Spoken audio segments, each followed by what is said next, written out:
ಜನರು ಬೇಡದೇ ಇರುವಂಥ ವಿಷಯಗಳಿಗೋಸ್ಕರ ಕೊಡಗಟ್ಟಲೆ ಕಣ್ಣೀರು ಸುರಿಸ್ತಾರೆ. ಆದರೆ ನಾನು ದೇವರನ್ನು ಕಂಡಿಲ್ಲ ಅಂತ ಎಷ್ಟು ಜನ ವ್ಯಥೆ ಪಡ್ತಾರೆ. ಇನ್ನು ಕೆಲವರ ವಾದ ಇದು, ನಾವು ಭಜನೆ ಮಾಡ್ತೀವಿ, ಸೇವೆ ಮಾಡ್ತೀವಿ, ಆದರೂ ದೇವರು ನಮಗಿನ್ನೂ ಕಾಣಿಸ್ತಾ ಇಲ್ವಲ್ಲ, ಅದಕ್ಕೆ ದೇವರು ಇಲ್ಲವೇ ಇಲ್ಲ ಅಂತ.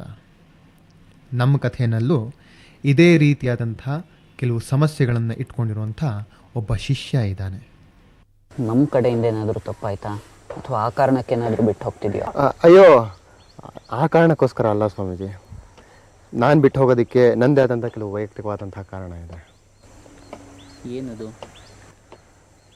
ಸ್ವಾಮೀಜಿ, ಸತ್ಯ ಹೇಳ್ತೀನಿ, ನಾನು ಹಿಂದೆ ಕೆಲಸ ಮಾಡ್ತಾ ಇರಬೇಕಾದ್ರೆ ಜನರು ದುಡ್ಡುಗೋಸ್ಕರ ಕತ್ತೆ ಥರ ದುಡಿಯೋದು ನೋಡಿ ನನಗೆ ಬೇಜಾರಾಗಿ ಬೇರೆ ಏನಾದರೂ ಮಾಡಬೇಕು, ಏನಾದರೂ ಸಾಧನೆ ಮಾಡಬೇಕು, ದೇವ್ರನ್ನ ನೋಡಬೇಕು ಅಂತ ನಾನು ಇಲ್ಲಿಗೆ ಬಂದೆ.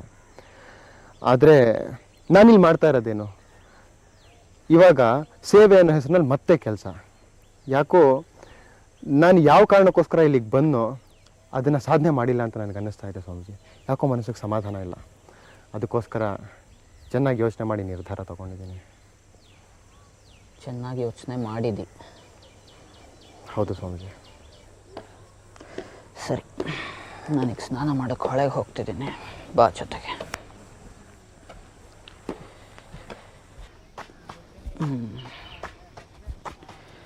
ನೀನು ಬಾ, ಸ್ನಾನ ಮಾಡುವೆ ಅಂತ. ನನ್ನ ಸ್ನಾನ ಆಯಿತು ಸ್ವಾಮೀಜಿ. ಬಾರಯ್ಯ, ಮಾಡು ಹೊಳೆ ಸ್ನಾನ. ಅಲ್ಲ, ನನ್ನ ಬಟ್ಟೆ ಕೂಡ ತಂದಿಲ್ಲ ಸ್ವಾಮೀಜಿ. ಪರವಾಗಿಲ್ಲ, ಬಾ, ಅವೆಲ್ಲ ನಡೆಯುತ್ತೆ. ಸ್ವಾಮಿಗಳು ಸ್ನಾನಕ್ಕೆ ಬರ್ತಾ ಇದ್ದಾರೆ, ಸೈಡ್ ಆಗ್ಬಿಡಿ ಸ್ವಲ್ಪ. ಬನ್ನಿ ಈ ಕಡೆ, ಆ ಕಡೆ ಬನ್ನಿ. ಸ್ವಾಮಿಗಳು ಸ್ನಾನಕ್ಕೆ ಬರ್ತಾ ಇದ್ದಾರೆ, ಬನ್ನಿ. ಅಣ್ಣ, ನಿಮ್ಮನ್ನ ಬನ್ನಿ ಈ ಕಡೆ. ಅಮ್ಮ, ಸ್ವಾಮಿಗಳು ಬರ್ತಾ ಇದ್ದಾರೆ, ಸ್ವಲ್ಪ ದಾರಿ ಬಿಡಿ. ಐರನ್ ಮಾಡಿ ಎಲ್ಲ.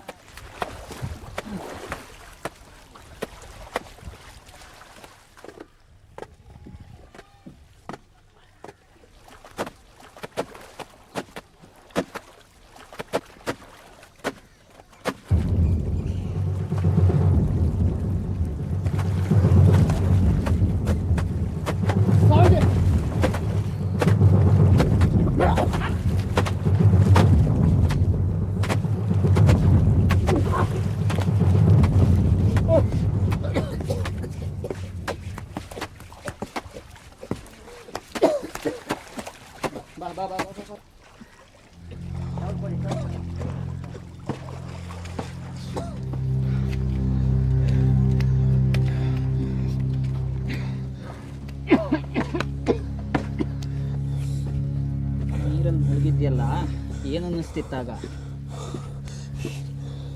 ಏನು ಅನ್ನಿಸ್ತಾ ಇತ್ತಾ? ಸತ್ತೋಗ್ಬಿಡ್ತೀನಿ ಅಂತ ಅನ್ನಿಸ್ತಾ ಇತ್ತು. ಒಂದೇ ಒಂದು ಸರ್ತಿ ಉಸಿರು ತಗೊಂಡ್ರೆ ಸಾಕು ಅಂತ ಅನ್ನಿಸ್ತಾ ಇತ್ತು. ನೋಡು, ಅಲ್ಲಿ ಉಸಿರಿಗಾಗಿ ಒದ್ದಾಡ್ತಾ ಇದೆಯಲ್ಲ, ಆ ಥರ ಒಂದಿನಾದ್ರೂ ದೇವ್ರಿಗಾಗಿ ಒದ್ದಾಡಿದ್ಯಾ ನೀನು? ನೀನು ಆಶ್ರಮ ಸೇರಿಕೊಂಡೆ, ಸೇವೆ ಮಾಡಿದೆ, ಈಗ ದೇವ್ರು ಕಾಣಿಸ್ತಿಲ್ಲ ಅಂತಿದೆ. ಆದರೆ ಯಾವತ್ತಾದರೂ ಅಲ್ಲಿ ಉಸಿರಿಗೆ ಪಟ್ಟಿಯಲ್ಲ ವ್ಯಾಕುಲತೆ, ಜೀವನದ ಮೇಲಿನ ಪ್ರೀತಿ, ಆ ರೀತಿ ವ್ಯಾಕುಲತೆ ಪ್ರೀತಿ ದೇವ್ರ ಮೇಲೆ ತೋರಿಸಿದ್ಯಾ? ನಾವು ಜೀವನದ ಮೇಲೆ ತೋರಿಸೋ ಪ್ರೀತಿ, ಉಸಿರಿಗಾಕ್ಪಡೋ ಪಾಡು, ಇವೆಲ್ಲ ಇದೆಯಲ್ಲ, ಇವುಗಳ ಥರನೇ ದೇವ್ರ ಮೇಲೆ ಪ್ರೀತಿ, ದೇವ್ರು ಬೇಕು ಅನ್ನೋ ವ್ಯಾಕುಲತೆ, ದೇವ್ರು ಬೇಕು ಅನ್ನೋ ಉದ್ವಿಗ್ನತೆ, ಅದನ್ನು ಬೆಳೆಸ್ಕೊ. ನಡಿ ಹೋಗೋಣ. ಯಾರು ದೇವರಿಗಾಗಿ ಹಂಬಲಿಸ್ತಾರೋ ಅವರು ನಿಜವಾಗಿಯೂ ದೇವರನ್ನು ಕಾಣ್ತಾರೆ. ಒಂದು ಮಗು ತನ್ನ ತಾಯಿಗಾಗಿ ಹಂಬಲಿಸೋ ರೀತಿ ಒಬ್ಬ ದೇವರಿಗೋಸ್ಕರ ಹಂಬಲಿಸಬೇಕು. ನೀರಿನಲ್ಲಿ ಹೇಗೆ ಮುಳುಗಿರುವವನು ಉಸಿರಾಡೋದಕ್ಕೆ ಒದ್ದಾಡ್ತಾನೋ ಆ ರೀತಿ ಒಬ್ಬ ದೇವರನ್ನು ಕಾಣೋದಕ್ಕೆ ವ್ಯಾಕುಲ ಪಡಬೇಕು.